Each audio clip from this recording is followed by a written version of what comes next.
ఈ అడుకునే వ్యక్తి పానీపూరి తింటూ ఉంటే అతనికి పానీపూరిలో మేకులు కనిపిస్తాయి.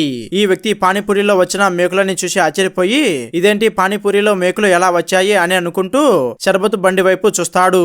ఆ బండిలో మేకుల కవరు కనిపిస్తుంది. ఆ మేకులను చూసి ఈ వ్యక్తి వెంటనే పానీపూరి అమ్మే వ్యక్తి దగ్గరికి వెళ్తాడు. అన్నా ఇలా చూడండి, మీరు ఇచ్చిన పానీపూరిలో మేకులు ఉన్నాయి అని చూపిస్తాడు. ఈ వ్యక్తి పానీపూరిలో వచ్చిన మేకులని చూసి ఇవి ఎలా వచ్చాయి అని అడుగుతాడు. ఈ వ్యక్తి చెబుతాడు, అన్నా నీకు తెలియకుండా పానీపూరిలో కావాలనే మేకులని వేశారు. ఒకవేళ ఈ పానీపూరిలో ఉన్న మేకులని చూడకుండా తింటే అతను చనిపోయేవాడు. అప్పుడు నీ అంగడిని ఎత్తేయచ్చు అని అనుకున్నాడు అని అంటాడు. అందుకు ఈ వ్యక్తి పానీపూరిలో మేకులని వేసింది ఎవరు అని అడుగుతాడు. ఈ వ్యక్తి అతను ఎవరో చెప్పాలి అంటే నాకు 10,000 ఇస్తావా అని అడుగుతాడు. వెంటనే ఈ వ్యక్తి అతనికి 10,000 ఇచ్చి అతను ఎవరో చెప్పు అని అంటాడు. అతను ఆ 10,000 తీసుకుని అతని చెవిలో చెబుతాడు. వెంటనే ఈ వ్యక్తి అతని దగ్గరికి వెళ్లి నా పానీపూరిలో మేకులని ఎందుకు వేశావు అని అడుగుతాడు.